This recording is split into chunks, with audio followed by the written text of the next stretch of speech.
नमस्कार, आप देख रहे हैं ब्लू कैट और मैं हूं विनीत। उत्तर प्रदेश के बलिया जिले से एक खबर है आपके लिए। जननायक चंद्रशेखर विश्वविद्यालय बलिया में 2021 में कुछ वैकेंसीज निकली थी शिक्षकों की और उसके नतीजे आ गए हैं, जिसका फाइनल रिजल्ट जननायक चंद्रशेखर विश्वविद्यालय के वेबसाइट पर अपडेट हो गया है। पूरी खबर इस रिजल्ट के इर्द गिर्द घूमने वाली है। इस रिजल्ट में 2-3 जगह NFS लिखा है। क्यों लिखा है, कैसे लिखा है और क्या चल रहा है उच्च शिक्षा में, क्या चल रहा है विश्वविद्यालयों में और केंद्रीय विश्वविद्यालयों में, इन सारी बातों पर चर्चा करेंगे। अब हुआ क्या है, सबसे पहले यह समझिए। जननायक चंद्रशेखर विश्वविद्यालय में अंग्रेजी, वाणिज्य और समाज कार्य विभाग में भर्तियां निकली थी और उन भर्तियों में जिन लोगों का चयन होना था, उनकी चयन प्रक्रिया के बाद जो फाइनल नतीजे आए हैं, मैं वो आपको बता देना चाहता हूं। अंग्रेजी में असिस्टेंट प्रोफेसर के लिए निकले पदों में जो भर्तियां हुई हैं उसमें सामान्य वर्ग के लिए कैंडिडेट मिल गया, ओबीसी के लिए कैंडिडेट मिल गया, लेकिन अनुसूचित जाति के लिए कैंडिडेट नहीं मिला। कोई भी उपयुक्त कैंडिडेट ही नहीं मिला। NFS, not found suitable. उसके बाद वाणिज्य में जो पद थे असिस्टेंट प्रोफेसर के, उनमें अनारक्षित में 2 प्रोफेसर मिले, अन्य पिछड़ा वर्ग में 1 प्रोफेसर मिल गए, लेकिन SC वर्ग में, अनुसूचित वर्ग में NFS, नॉट फाउंड सुटेबल। और तीसरा समाज कार्य है। पता नहीं इसमें इनको कैसे एक व्यक्ति अनुसूचित वर्ग से बड़ी मुश्किल से फाउंड सुटेबल नजर आ रहा है और उनको नियुक्ति मिली है असिस्टेंट प्रोफेसर के पद पर। और मजे की बात यह है कि अनारक्षित और EWS के जरिए तकरीबन 2-2 सवर्ण समाज के प्रोफेसर तीनों ही डिपार्टमेंट में अब असिस्टेंट प्रोफेसर बनेंगे। तो ये जो सबसे जरूरी और सबसे पहली खबर थी जो हमने आपको बतानी थी। सबसे बड़ा सवाल ये उठता है कि भाई ये NFS क्यों, और हमेशा OBC, SC, ST के नाम के या लिस्ट में जहां अनुसूचित वर्ग, जहां पिछड़ा वर्ग लिखा होता है, उसके आगे ही NFS लिखने की जरूरत क्यों है? कोई उपयुक्त उम्मीदवार ही ना मिलना, यह क्या पॉसिबल है? क्या कोई भी फॉर्म ही नहीं भरता? कि कोई काबिल ही नहीं इस वर्ग में जो वहां पे बैठ सके? कुछ और उदाहरण बताऊंगा, फिर आगे जाऊंगा।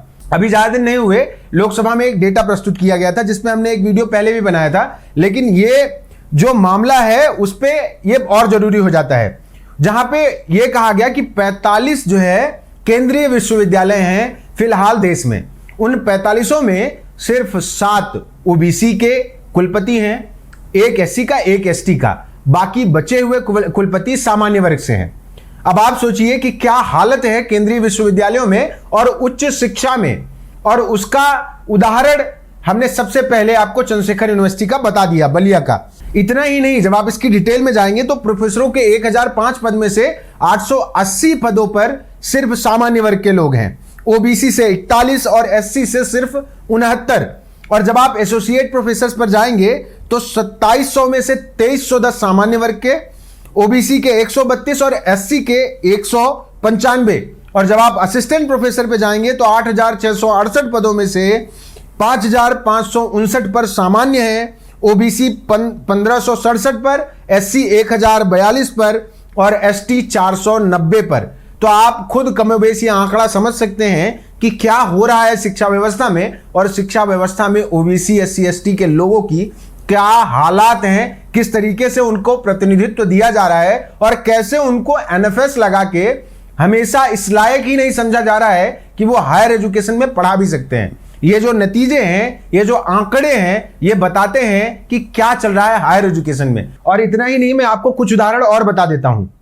डॉक्टर भीमराव अंबेडकर यूनिवर्सिटी आगरा में PhD की प्रवेश परीक्षा हुई, उसकी जो कट ऑफ आई वो आपको दंग करने वाली है। जब आप उसको सुनेंगे तो आपको मामला और क्लियर हो जाएगा। अब आप देखिए, कृषि रसायन व मृदा विज्ञान विषय में जनरल की कट ऑफ गई 90, OBC की 100 और SC की, ST की 94। उसके बाद एग्रीकल्चर एग्रोनॉमी में जनरल की कट ऑफ बनी 100 पर और OBC की 102 पर।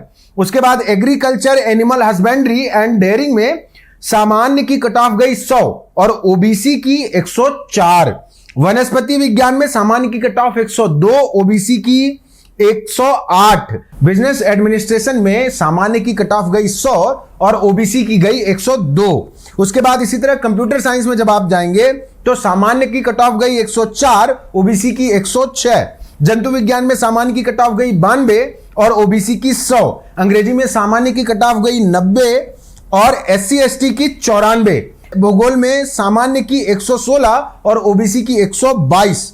मतलब ये जो कट ऑफ बनाई गई ये चौंकाने वाली थी। अभी बचा है और सुनिए, हिंदी में कट ऑफ जो जनरल की कट ऑफ गई वो 76 थी, लेकिन ओबीसी की 114 और एससी एसटी की 90। संगीत में सामान्य की कट ऑफ 104 गई, ओबीसी की 116 और एससी एसटी की 128 कट ऑफ गई। अब आप ये समझ लीजिए कि क्या खेल चल रहा है। और इतना ही नहीं, भौतिक शास्त्र में सामान्य वर्ग की कट ऑफ गई 118, ओबीसी की 144। फिजिकल साइंस में सामान्य की कट ऑफ गई 110, ओबीसी की 116। इसी तरह मनोविज्ञान में सामान्य की मेरिट बनी 100 पर और ओबीसी की 102 पर। ये सारे मेरिट आप देख सकते हैं कि किस तरीके से एससी एसटी ओबीसी की मेरिट को ज्यादा अंकों के आधार पर बनाया गया और जनरल का कम पे। यह बताता है कि ओबीसी एससी एसटी को किस तरीके से फिल्टर किया जा रहा है केंद्रीय विश्वविद्यालयों और सामान्य विश्वविद्यालयों में भी। ये तीनों घटनाएं जो हमने आपको बताई, ये तीनों एक दूसरे से इसलिए रिलेट करती हैं क्योंकि उच्च शिक्षा में जो प्रतिनिधित्व ओबीसी एससी एसटी का है उस पर लगातार सवाल खड़े हो रहे हैं। हम अपने वीडियो के आखिर में अब इन तीनों घटनाओं पर एक एक करके थोड़ी सी बात कर लेते हैं। जो कुछ भी चंद्रशेखर विश्वविद्यालय में हुआ, वहां कितनी सादगी से रिजल्ट देने वालों ने बाकायदा एनएफएस लगाकर रिजल्ट जारी कर दिया। क्या आप सच बताइए, क्या सच में शेड्यूल कास्ट का कोई एससी का बंदा ही नहीं मिला आपको? 2 डिपार्टमेंटों में आपने लिया ही नहीं। क्या यह संभव था? और जिन पदों पर सामान्य और ईडब्ल्यूएस में आपको 2-2 लोग मिल गए। यह कितनी आसानी से आपने किया और कितनी सादगी से किया, इस पे सवाल खड़ा होना चाहिए और होता है। इसीलिए समस्याएं खड़ी होती हैं, इसीलिए इन विषयों पर बात करनी पड़ती है, इसीलिए बात करनी पड़ती है ओबीसी एससी एसटी के हक की। अब दूसरे मुद्दे पे आइए। जब केंद्रीय विद्यालयों में 45 केंद्रीय विद्यालय हैं तो आखिर उनमें कुलपतियों की संख्या ओबीसी एससी की इतनी कम क्यों? असिस्टेंट प्रोफेसर इतने कम क्यों? प्रोफेसर इतने कम क्यों? क्या ऐसे लोग आज भी सुटेबल नहीं मिल रहे हैं? क्या सिर्फ आप एनएफएस लगा के ओबीसी एससी एसटी का हक नहीं मार रहे हैं? जब आप पीएचडी के लिए कट ऑफ जारी करते हैं, जब कोई छात्र पीएचडी करना चाहता है तो आप ओबीसी एससी एसटी के लिए इतनी हाई मेरिट की कट ऑफ बनाते हैं कि वो आ ही ना सके। और ये कैसे संभव है और क्यों किया जा रहा है? ओबीसी एससी एसटी का जो हक मारा जा रहा है और जिस तरीके से ये तीनों घटनाएं इस बात का सबूत है और जिस तरीके से ये बताती हैं कि क्या चल रहा है हायर एजुकेशन में, ये एक खतरनाक भविष्य की तरफ एक इशारा मात्र है अगर ओबीसी एससी एसटी के लोग सजग नहीं हुए और जागरूक नहीं हुए तो। अगर आपको हमारा वीडियो पसंद आया हो तो बने रहिए ब्लूकट के साथ और हमारे वीडियो को शेयर करना मत भूलिएगा। चैनल को सब्सक्राइब जरूर करिए जिससे हमारी मेहनत आप तक और आसानी से और जल्द पहुंच पाए। धन्यवाद।